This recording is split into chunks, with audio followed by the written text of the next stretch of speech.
Hi guys, welcome to TechWave Surfer. In today's video, we're going to continue the MongoDB series and look at the find method in detail. But before we get started, I am going to use the data from MongoDB's official website, and I will put the link to this in the description below. So let's get started. The very first thing you want to do is connect to the Mongo shell using the Mongo SH, and then use a new database. You want to copy this into the command prompt and paste it. Now, once it's pasted, all you have to do is hit enter and the data is inserted. And to check if it's inserted or not, what we can do is type db.bios.find. And if this query runs, you have successfully inserted the data. As you can see, it works. So before we get started, what is the find method? Well, find method is a method used to query documents in collection, or we can also use the find one method to return one document based on query criteria. But for querying, we need operators. Let's take a look at some of the most common operators, which checks if the value is equal to, greater than, or greater than equal to, or inside an array, or less than equal to, or not equal to a given value. And these two are logical operators, which uses the logical AND to return all documents that match the conditions of both clauses. And this one uses the logical OR, which returns all documents that match the conditions of either clause. So let's start with the basics of find method. First up, I'm going to use CLS to clear my screen and then type db.bios.find, and I'm going to find the document whose ID is equal to 5. As you can see, found the document whose ID is equal to 5. Next up, using the last name to find the document. For that, I'm going to use db.bios.find, and in here, I'm going to do name.last is equal to Hopper.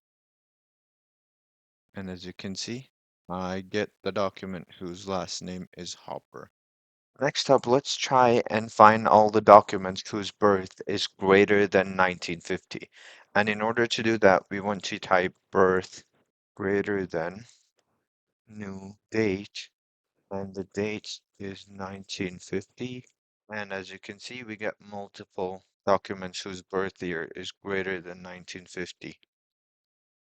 Next up, let's take a look at the regex operator. And the regex operator is used to return documents. For example, last name contains the letter N or starts with the letter N. Now, in order to do that, what we want to do is type what we want to find. So for this example, let's find the last name. And in here, $ regex, and we want to find the person whose last name starts with the letter N. Now, if you want to find the person whose last name ends with the letter N, what you can do is type N with the $, and this will fetch you all the documents whose last name ends with the letter N. Now, as you can see, I got the document whose last name starts with the letter N.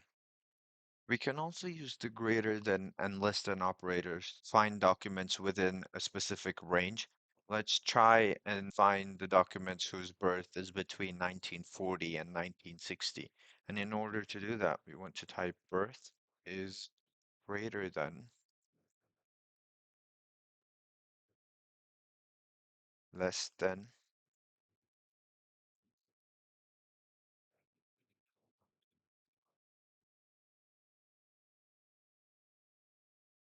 and that can be used to find documents within a specific range.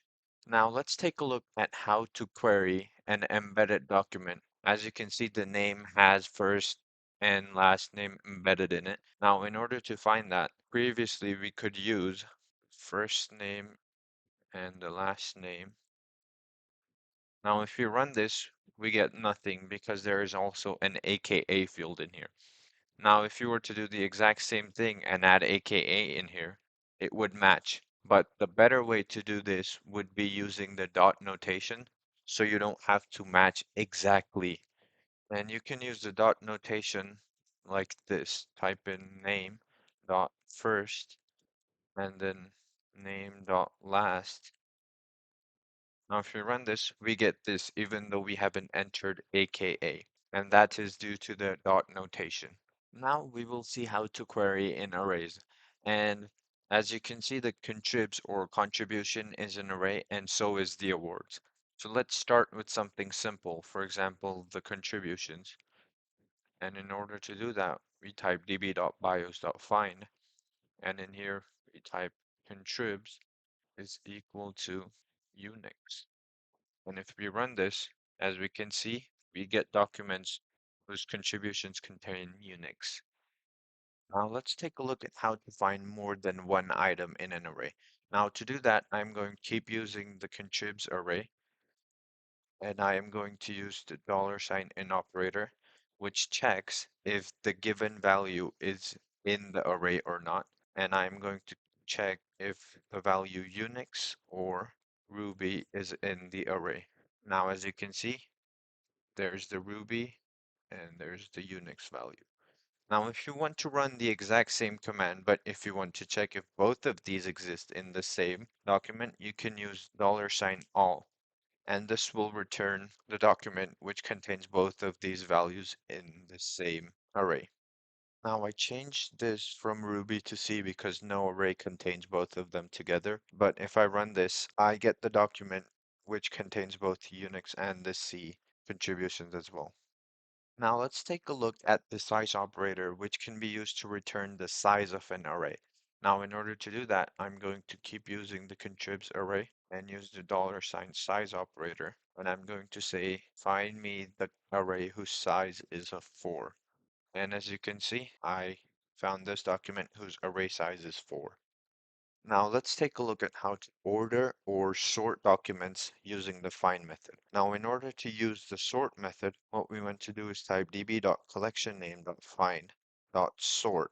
And inside the sort method, what we can do is type the field by which we want to sort. And in here, you can either type 1 to sort in an ascending order or -1 to sort in a descending order. Now I'm going to sort using the ascending order. And if I run this, as you can see, it sorts based on the first name, last name.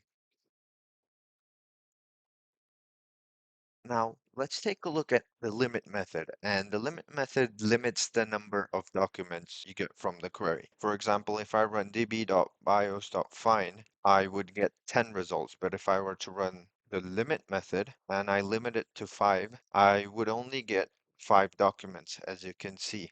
Now, there's also another function called the skip method, which can be used to skip the first 5. Let's take a look at that. And in order to do that, we can type db.bios.find.skip, and I want to skip the first 5. As you can see, now I only got the last 5. And that is it for today's video. If you guys enjoyed watching or learned something, please like and subscribe. Thanks for watching.